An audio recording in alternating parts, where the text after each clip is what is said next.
하나님 말씀은 사도행전 7장 9절부터 16절까지입니다. 사도행전 7장 9절부터 16절까지입니다. 봉독하겠습니다. 여러 조상이 요셉을 시기하여 애굽에 팔았더니 하나님이 그와 함께 계셔 그 모든 환난에서 건져내사 애굽 왕 바로 앞에서 은총과 지혜를 주심에 바로가 그를 애굽과 자기 온 집의 통치자로 세웠느니라. 그때 애굽과 가나안 온 땅에 흉년이 들어 큰 환난이 있을세 우리 조상들이 양식이 없는지라. 야곱이 애굽에 곡식이 있다는 말을 듣고 먼저 우리 조상들을 보내고 또 재차 보내매 요셉이 자기 형제들에게 알려지게 되고 또 요셉의 친족이 바로에게 드러나게 되니라. 요셉이 사람을 보내어 그의 아버지 야곱과 온 친족 75사람을 청하였더니 야곱이 애굽으로 내려가 자기와 우리 조상들이 거기서 죽고 세겜으로 옮겨져 아브라함이 세겜 하몰의 자손에게서 은으로 값주고 산 무덤에 장사되니라. 아멘.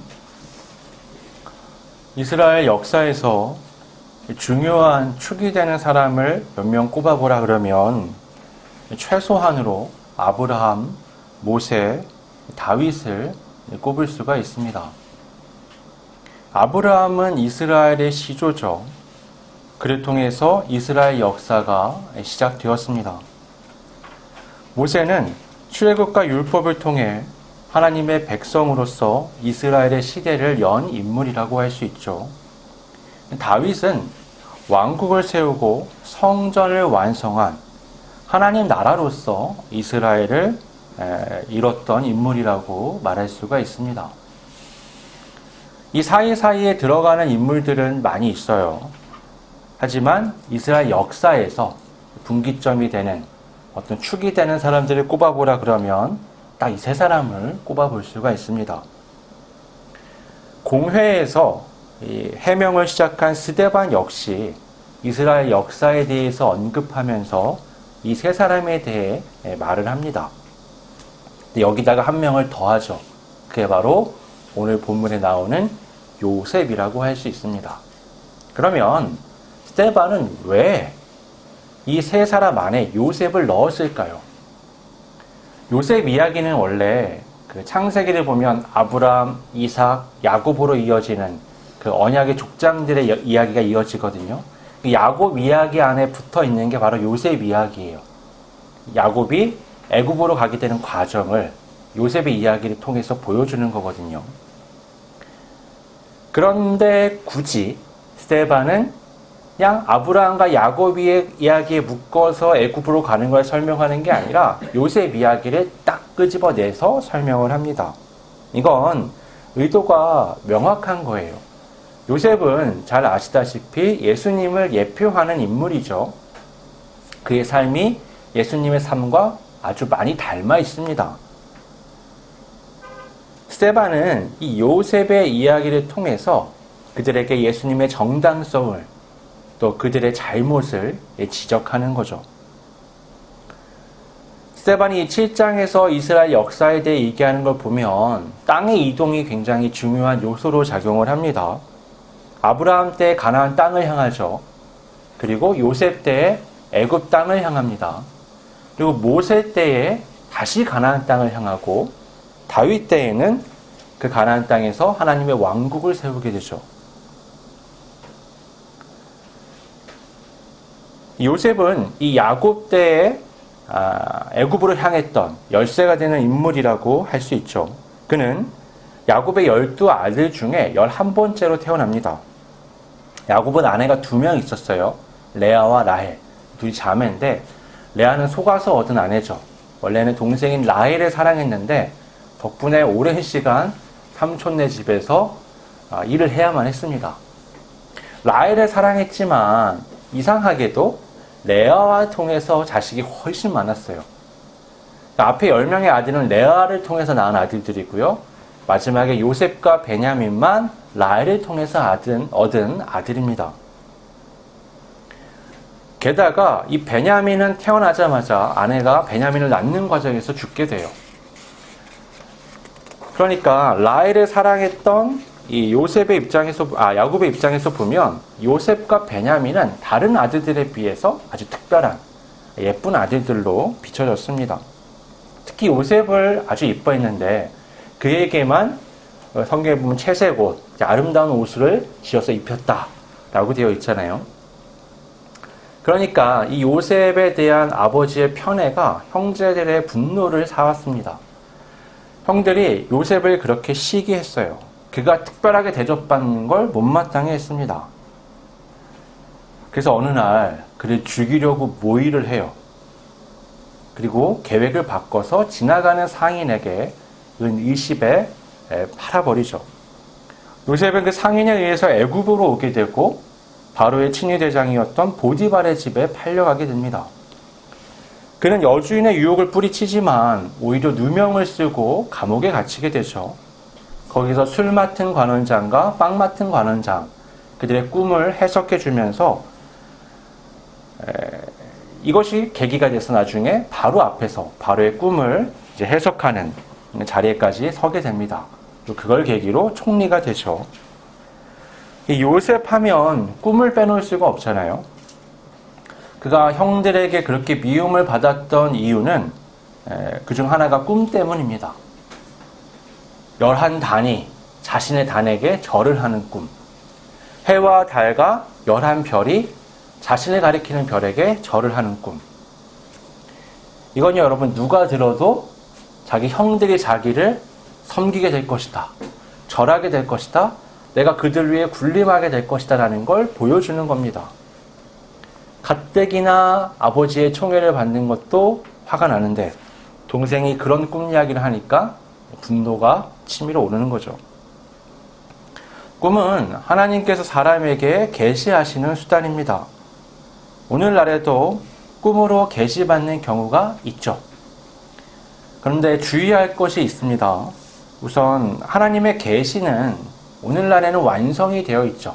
특히 구원과 관련된 계시는 성경을 통해서 완성이 되어 있습니다. 성경은 창조에서부터 종말에 이르기까지 우리를 향한 하나님의 메시지가 무엇인지를 분명하게 보여줍니다. 그럼에도 각자에게 개별적 계시가 필요한 상황들이 있어요. 그럴 때 사람은 말씀을 듣는 중에 감동을 받기도 하고요. 성경을 읽는 중에 감동을 받기도 하고 사람과의 대화 중에 어떤 환경의 변화 속에서 그리고 꿈을 통해서도 하나님의 계시를 받기도 합니다. 이 모든 것이 하나님에게서 비롯된 계시이기 때문에 이건 다 통해야 돼요. 예를 들어서 뭔가 감동을 얻었는데 다른 것들에서는 크게 나타나지 않는다. 그럼 좀 의심해 볼 필요가 있는 거죠.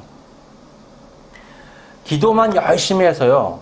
하나님의 뜻을 묻고 마음의 감동을 받아서 행동하는 사람들이 있습니다. 그게 나쁘다는 건 아니에요. 그 감동이 정말 하나님께로부터 온 것인지 아니면 나의 감정적인 어떤 작용인지 확인해 볼 필요가 있는 거죠. 그래서 제가 앞서 말씀드린 여러 가지 하나님이 계시를 주시고 감동을 주시는 그것들이 종합해서 무언가를 가리킬 때 우리는 하나님이 분명히 나에게 사인을 보내고 계시는구나 라고 받아들이게 되는 겁니다. 그 모든 검증 과정에서 가장 우선은 뭐냐? 성경 말씀이에요. 성경의 원리와 성경의 방식을 잣대로 삼아서 내가 받는 계시가 참인지 확인해야 합니다. 하나님은 절대로 성경과 다른 방식으로 사람을 인도하지 않으십니다. 성경의 원리대로 사람을 인도하세요. 모든 계시는 그리고 구체적이어야 합니다. 그러니까 뜬구름 잡는 것처럼 이렇게 보면 이렇게 보이고 저렇게 보이면 저렇게 보이는 귀에 걸면 귀걸이, 코에 걸면 코걸이식의 일들을 가지고 하나님이 나에게 계시하셨다라고 말하면 안 됩니다. 하나님은요 항상 아주 구체적으로 말씀을 하세요. 예수님이 뭐라고 말씀하셨어요? 저 성전이 돌 위에 돌 하나도 남지 않고 다 무너질 거고 네가 볼 거야. 또 뭐라고 말씀하세요? 자기 육체를 가리키면서 이 성전을 헐라 내가 3일 만에 다시 세우리라. 제자들에게 승천하시면서 너네 약속한 성령을 기다려라. 몇 날이 못되어 받게 될 것이야. 복음을 명령을 하시면서 예루살렘을 시작으로 해서 땅끝까지 내 증인이 되라. 복음은 그렇게 전파될 것이야. 라고 말씀을 하십니다. 하나님은 항상 아주 구체적으로 계시를 주십니다. 그래야 그게 증명됐을 때, 일어났을 때 하나님의 말씀에 권위가 생기는 거예요. 요셉의 꿈도 아주 구체적이죠. 11단이 자신의 단에게 절을 하고 해와 달과 별들이 자신의 별에게 절을 하는, 형들이 듣자마자 기분이 싹 나빠지는, 누가 봐도 확실히 알 수 있는 그런 계시란 말이에요. 그러니까 언제 일어날 건지 모르지만 그 상황은 누가 봐도 이해가 되는 거죠. 나중에 실제 형들이 자신에게 절을 하잖아요. 나중에 아버지와 모든 친지가 다 와서 자신 앞에 서게 됩니다. 요셉이 그때 그 꿈을 떠올렸겠죠. 그것이 하나님의 분명한 계시임을 알았을 겁니다. 꿈과 관련해서 우리가 또 한 가지 생각해 볼 것은 그냥 꿈만 꾸면 되는 게 아니고요. 그 꿈을 해석하고 그걸 통해서 무언가 할 수 있는 지혜가 필요합니다. 요셉은 이 부분이 사실 특별한 사람이에요. 꿈을 꾸는 것도 특별했지만 그 꿈을 해석하고 그 꿈을 바탕으로 무언가를 하는 데 있어서 탁월한 사람이었습니다. 그런 자신의 꿈이 현실이 돼서 형들이 자신에게 절을 할 때 그것을 보면서 우쭐해하거나 복수심에 젖지 않았습니다. 그리고 이 모든 과정을 통해서 하나님께서 오히려 그 형들과 형들의 가족들을 구원하시려고 했던 것이다 라는 결론에 이르게 돼요. 그는 드러나는 상황 너머에 하나님의 손길과 역사를 볼 수 있는 안목을 가지고 있었습니다. 요셉이 총리가 되었던 것도 이 능력 때문이에요. 그는 아무도 해석하지 못한 바로의 꿈을 해석하죠. 7년 대풍년과 7년 대흉년에 대해서 설명을 쭉 합니다. 거기서 끝나는 게 아니라 그래서 어떻게 지금부터 준비를 해야 하는가까지 얘기를 해요. 단순히 꿈을 해석하는 게 아니라 그 너머의 하나님의 손길, 하나님 왜 이 꿈을 바로에게 주셨고 왜 이 꿈을 해석하게 하셨는가? 그리고 그러면 어떻게 하나님의 이 사인을 받아서 무엇을 해야 하는가에 대해서 설명을 쭉 합니다. 그래서 바로가 그를 총리로 세운 거죠. 꿈만 그냥 해몽을 했다 그러면 그걸 뭐 세울 이유가 없어요. 하지만 그가 그걸 바탕으로 무엇을 해야 할지를 얘기하기 때문에 그를 총리로 세웠던 겁니다. 오늘날 하나님께서 내게 꿈으로 무언가를 계시하신다. 그러면 그거는 성경에 부합해야 돼요. 그리고 구체적이어야 합니다. 그리고 그것을 통해서 하나님의 인도하심을 내가 살펴볼 수 있어야 돼요. 이 중에 하나라도 소홀하게 되면 그건 제대로 된 계시를 받았다라고 말하기가 어려운 겁니다. 하나님은 계시하세요. 그것도 분명하게. 그리고 그것을 성취하십니다. 요셉의 삶을 보면 또 다른 특징은 그가 능동적으로 무언가 선택하기가 아주 어려웠다는 겁니다. 그는 아버지가 지어준 옷으로 그냥 채색 옷을 입었어요. 아버지의 뜻을 따라 형들에게 갔습니다. 형들에 의해서 노예로 팔려갔죠. 상인에 의해서 보디발의 집에 팔려가게 됩니다.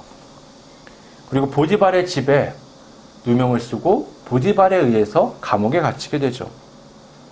그는 술 맡은 관원장의 꿈을 이제 풀어주면서 자신의 억울함을 한번 호소해 봅니다.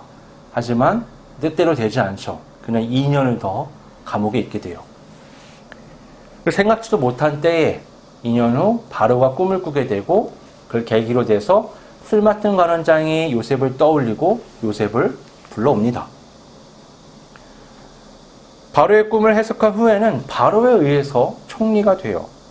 그리고 다가올 풍년과 흉년을 준비하게 됩니다. 그의 삶은 항상 누군가에 의해서 변화를 경험하는 그런 삶이었어요. 그가 한 선택은 거의 없는데 굳이 찾아보자면 형들을 용서하는 거였습니다. 그는 총리로서 자신의 권세를 가지고 있잖아요. 그리고 심판할 수도 있었어요. 그런데 그는 용서를 했죠. 사실은 그마저도 그가 선택했다라고 보기가 어렵습니다. 그는 스스로 깨달았어요. 자신이 그들을 용서하고 말고 할 자격이 없다는 걸 말이죠.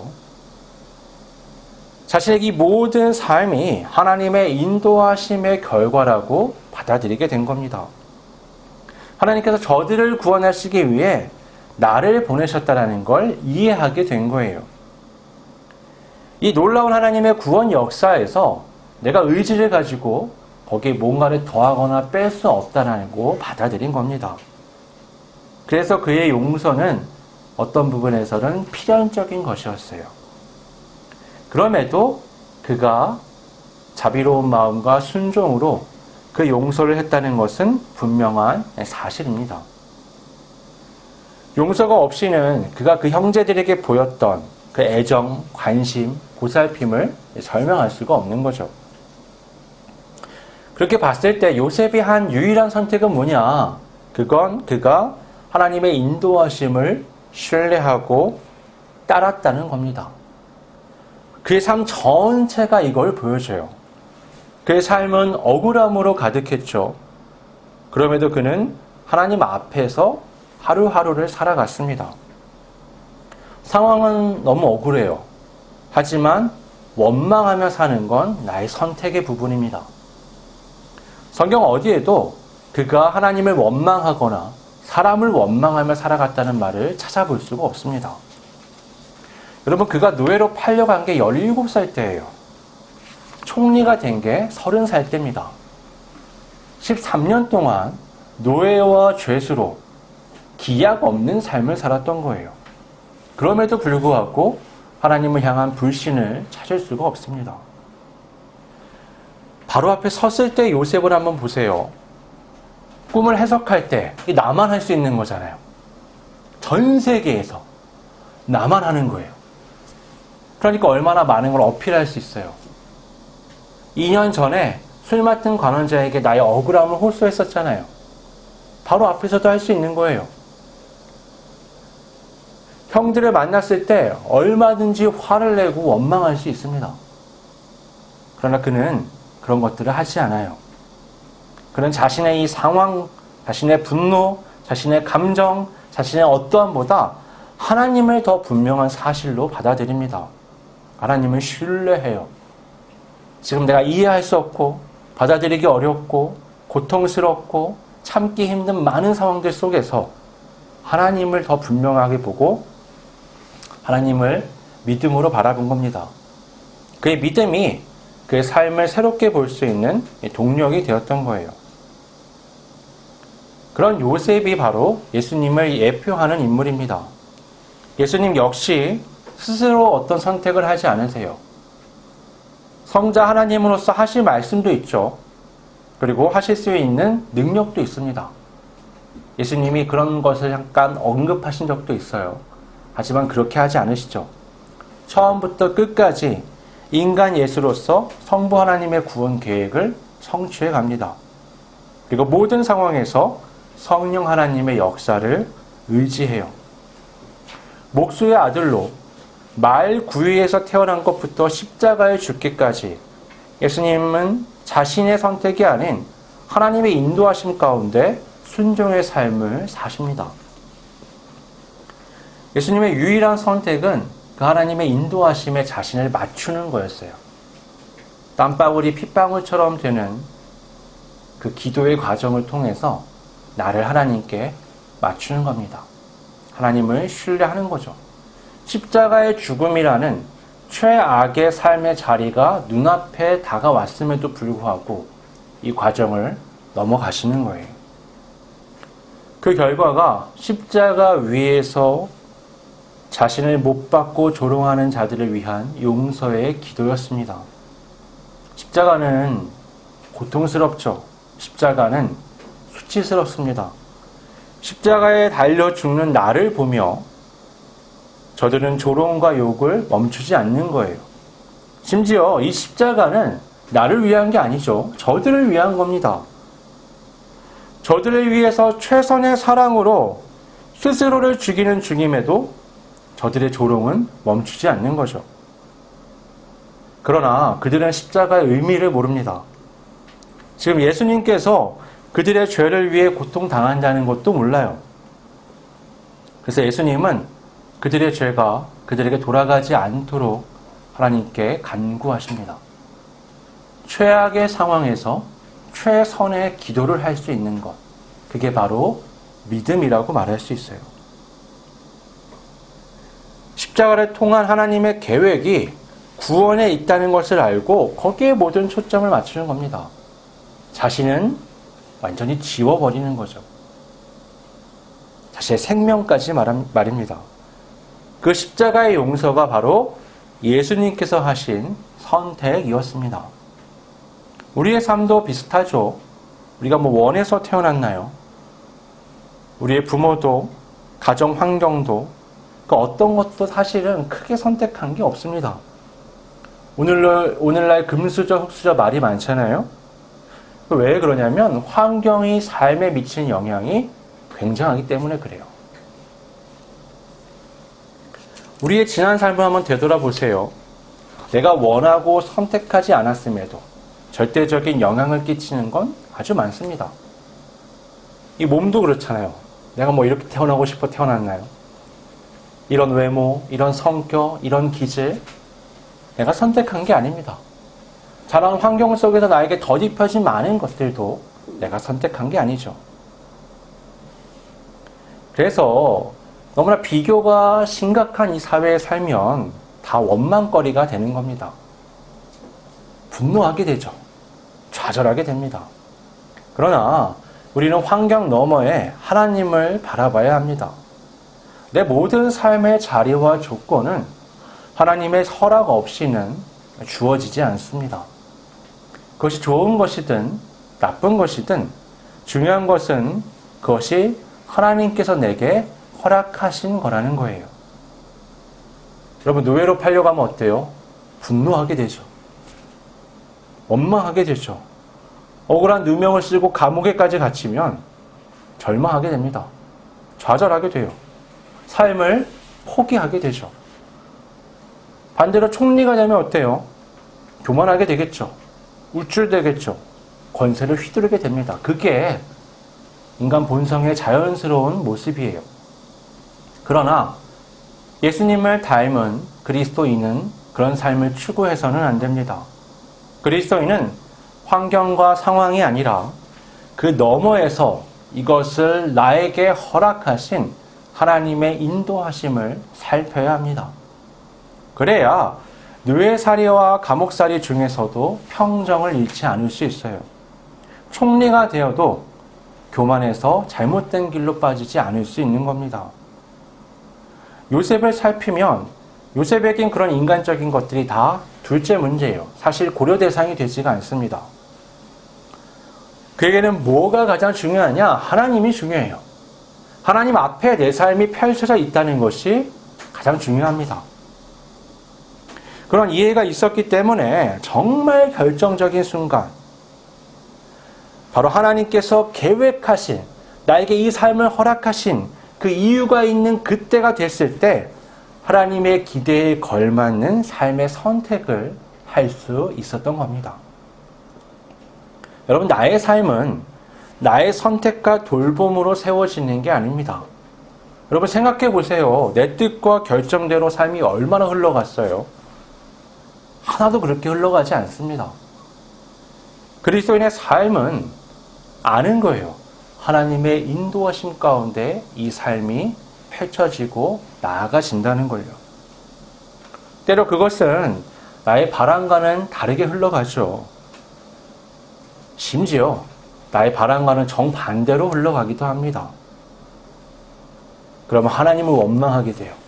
사람을 원망하게 되고 내 삶에 좌절하게 되고 분노와 스트레스가 가득 차게 되죠. 그러나 여러분, 그 너머의 하나님을 보는 사람은 이것을 넘길 수 있습니다. 하나님이 내 삶에 이것들을 펼치시고 인도하시고 분명한 계획과 목적이 있다는 것을 신뢰하고 믿으면 더 이상 좌절하지 않습니다. 실망하지 않습니다. 나는 한치 앞을 못 보지만 하나님은 나의 시작과 끝을 모두 다 아는 분으로 지금 내 삶의 자리에 이걸 펼쳐 놓으셨어요. 이유가 있겠죠. 우리가 할 선택은 이 삶에서 뭔가 좋은 걸 찾아서 얻어내는 게 아니라 하나님을 신뢰하는 겁니다. 하나님을 믿는 거예요. 하나님을 찬양하는 겁니다. 그 인도하심에 순종하는 거예요. 그렇게 해서 하나님이 계획하신 때에 하나님이 나의 창조의 목적을 따라서 하나님의 뜻하심을 선택해 가는 겁니다.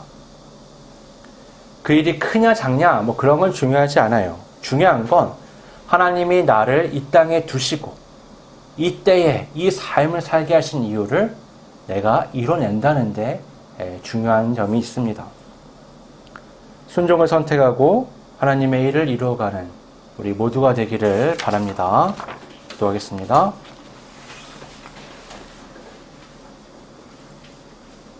거룩하신 아버지 하나님, 세상의 논리와 방식으로 우리의 삶을 보면 억울한 것 투성입니다. 내가 원하지 않았고, 내가 선택하지 않았고, 내가 바라지 않은 것들로 내 인생이 가득한 것만 같이 보이고, 그것들로 나는 스트레스가 가득하고, 화가 나고, 원망과 저주, 좌절과 실망이 연속되는 것처럼 느껴집니다.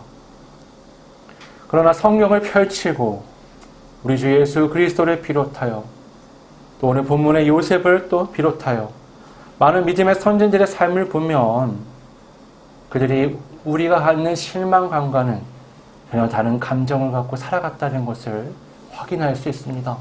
하나님, 그 무엇보다 하나님이 더 사실이십니다. 하나님이 나를 창조하셨고 나를 이 모습으로 있게 하셨고 이 환경을 통과하게 하셨고 이 삶의 자리를 허락하셨습니다. 나는 바로 앞을 내다볼 수 없는 미련한 존재입니다. 아버지 하나님, 나를 창조하시고 나의 인생 전반과 마지막까지 아시는 하나님께서 내게 이 삶을 주신 이유가 분명히 있음을 늘 기억하며 다른 무엇이 아닌 믿음으로 신뢰로 하나님을 바라보며 감사와 찬양을 잃지 않고 하나님이 이끄시는 삶을 살아갈 수 있는 우리 모두가 될 수 있도록 인도하여 주시옵소서. 거룩하신 예수님의 이름으로 기도드립니다. 아멘.